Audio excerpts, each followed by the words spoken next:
Gaston Production présente. asalaamaaleykum mbokki àdduna mbokki Sénégal waaye di amat mbégte ak contentement di ñëwaat fii ci sunu kër maam seet si koo xam ne macha allah kenn dootu ko présenté dafa marqué empreinte am waaye nag li olof Njaay di wax nee na ndaw loo gis daraja yi ka ko yónni moom lay taxawee kii ñu toogal tey mooy Chapar di doom ci gi nga xam mooy suñu maam Hadj Mansour kon nag mbokk yi ñu bàyyi ko rek mu nuyoo ak suñu mbokk internet yi président maa ngi lay ziar. mu leen di delloo ziar di profiter ci occasion bi di nuyu waa Sénégal yëpp mu nekk loo xam ni Gaston daf koo defati ñu naan wat ci watit parce que dafa tëggati tàkkusaan gu mag muy combat du siècle Balla Gaye ak Bombardier bii nag xaw ma mooy ñaata édition ñu ñëw pour nga waxtaan ak adduna waxtaan ak Sénégal ci kaddu Hadj Mansour drapeau bi nan ngeen koy préparé ak lan ngeen nar ci bis bi. defe naa wax bi nga wax moo ëpp solo ne nga Gaston dafa dafati defe naa tey bu ñuy wax drapeau Hadj Mansour ci précurseur ci la bokk Gaston nag bi mu koy tuddee drapeau boobu kóllëre gu mu am personnellement ak Gaston la ca Louga parce que defe naa Hadj Mansour dina koy faral di rappeler moom am na frère am yoo xam ne Louga la ñu juddoo ndax sëñ Babacar ban ko transféré mu dem Louga jóge Saint-Louis ñëw Louga dafa yóbbaale góor gi Amadou Mbaye Maodo ñu nekk foofu Louga donc kóllëre yi ci maam la woon Gaston nag di nutu kóllëre dajeek Hadj Mansour aussi di nutu cosaan moo tax cofeel googu ñu am ak mbokk googu ñu am moo tax Gaston am xalaat tudde ko drapeau li nga naan dafati tey jii boo ma doon laaj du ma xam ban édition la mais li ma leer ba leer mooy ëpp na plus de 25 ou 30 ans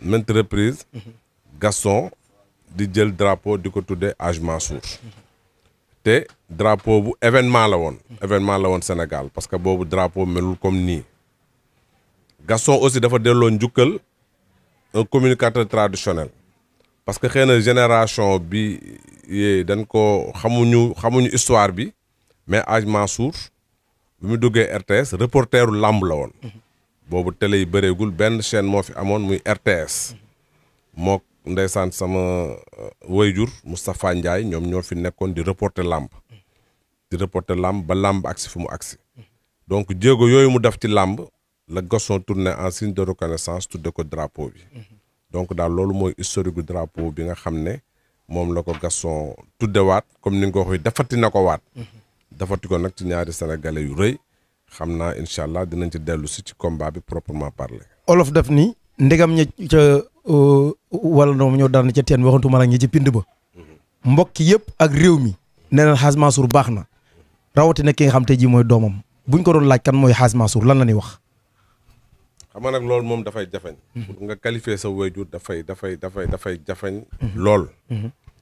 am naa sama benn rakk bu ñuy wax Ach Galaay danaan moom wayjuram la mais dafay jékki-jékki mu yéem ko xam nga am say wayjur ba pare mu yéem la loolu dafa xaw a doy waar donc vraiment munu ñu ci wax xam naa daal koo xam ne daal mooy c'est un homme de consensus mooy daal dafa bëgg dajale dafa bëgg lu rafet te dafa jël option ci àddina ne moom du wax lu bon waaw moom waxam yëpp lu baax la bëgg a wax dafar tamit moom mooy jukkoom bëggul am jukko lañ set jukko pusa la moom donc nag ci qualité yooyu mu màggee dafay feeñ ci lépp parce que làmb ji c'est pas par hasard bin ko ndeysaan Ndiabar Touré ndam si yàlla ji maire de Rufisque dafay l'homme de l'année dama ne ko Hadj Mansour dafa am 3 dimensions dafa am dimension culturelle ndax ñëpp xam nañ ni mu taxawee ci culture bi ci Sénégal am dimension religieuse gis nañ taxawaayam ci kër diine yi mais dafa am aussi dimension sportive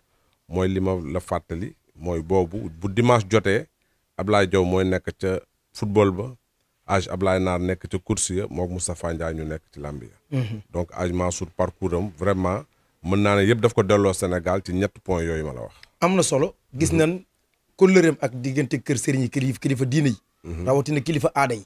gis nañ mel ci société bi maanaam sénégalais lambda bi. ma bëggoon xam tey ji lan mooy rapport Hadj Mansour ak njabootam. comme ni ko tubaab di waxee dafa am benn expression bu tubaab di wax naan c'est un bon père de famille. waaw des fois dañ naan la booy gérer ay xale nga nekk seen kii tuteur dañ naan la da nga koy gérer en bon père de famille. mën naa ne Hadj Mansour c'est un bon père de famille. bon père de famille mooy lan mooy lu jafañ ci jamono ji. mooy nga fexe ba jabal ba boole sa njaboot yëpp. ñu nekk benn. parce que moom yàlla daf ko nattu tey mooy nekk xalifa góor gi Amadou Mbaye Maodo. mais képp ku Amadou Mbaye Maodo jur ngay góor ngay jigéen. njaboot yooyu yëpp nekk nañ ci responsabilité Hadj Mansour. te moom yàlla daf ko dimbali daf koy wax toujours ci langage am moom xamul ku mu bokkal ndey wala baay moom ku mu bokkal rek ndey ak baay ngeen bokk xamul ay doom baay ak ay doomu ndey. moom ku mu bokkal rek ndey ak baay nga bokk ak moom. am na solo. donc moom loolu tax ma ne la c'est un homme de consensus. homme de consensus. waaw. lan ngeen nar ca bis ba.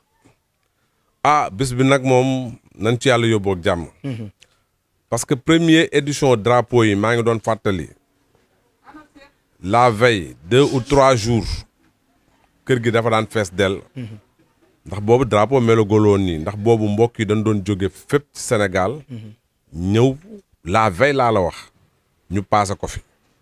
parce que Gaston ci baaxam bu doon def làmb sponsor bi mu am ci làmb ji mën naa ne sponsor boobu day ñëw sponsoriser tamit ki nga xam ne moom lañ tuddee drapeau muy Hadj Mansour.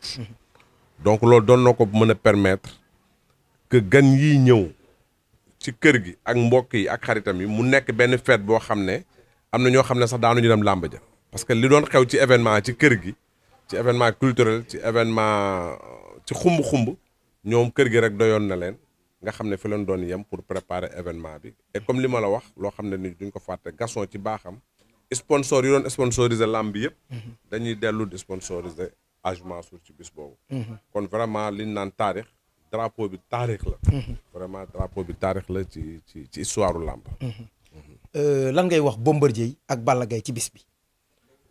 kooku nag moom buñ ci duggee nag moom. ni ñu koy waxee moom ce sera le combat du siècle. yàgg nañu wax combat du siècle am na mais bii dafay combat du siècle. c'est le choc. c'est le choc. parce que dafa boole ñaari grand champion. damay faral di wax ne Balla Gaye parcours am dafa rafet. parce que koo xam ne ñu fekk tuuti làmb. da nga daan Moustapha Gueye dafa am ay références yu fi nekkoon ci làmb nga daan Moustapha Gueye daan Tyson daan Tafa Gueye ñooñu moom ñoo doon vraiment crème de la lutte sénégalaise nga ñëw nga daan leen loolu rek man du ma wax sax ñeneen ñu mu daan ñooñu rek doy na palmarès su làmb ku xam Yékini fu mu tolloon ak Tafa Gueye ak Tyson nga ñëw daan leen non yow moom mën naa ne tu es au top mais ñooñu mu daan kenn ñëw daan kooku nag mooy Bombardier ñëw daan Balla Gaye en passant tamit daan na Tyson ak Moustapha Gueye kooku donc defe naa combat mënu ko gën a rëy liñ ciy ñaan daal mooy discipline parce que borom bis bi muy Gaston xaali ñëpp xam nañ fu mu yóbbu làmb ñëpp xam nañ aussi contexte bu tax muy tëgg làmb parce que moom danaan làmb facteur économique la ak social mën na apaiser tension yu bëri ci dëkk bi am na solo lan ngay wax askan wi ci mesure barrières yi ci bis bi. waaw nit ñi nag bu ñu fàtte ne ñu ngi ci contexte pandémie Covid. loolu moom vraiment jar na ñu koy fàttali tous les jours. loolu nag li ci njëkk mooy discipline. mooy suñu autorités yi bu ñu jëlee ay mesures mën na permettre nit ñi ñu dem ay déplacement ban leen contraindre. mais ñoom tamit nañu yombal autorités yi mooy def les mesures barrières. mooy lan mooy ñu takk masque wut ay gel. làmb ji tamit. xam naa Gaston dañuy wax ak sécurité yi fexe ba am ay distanciation yoo xam ne nit ñi dinañ am tuuti écart.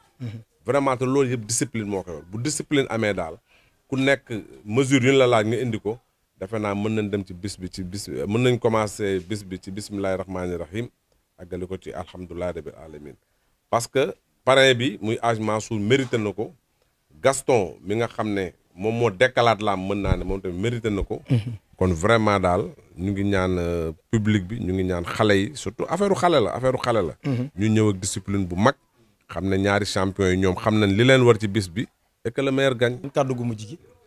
kàddu gu mujj gi mooy di gërëm équipe bu Gaston bi nga xam ne tamit ñoom parce que nit kenn rek mënul dara. dafa am ñoo xam ne ñoom ñooy ànd ak moom.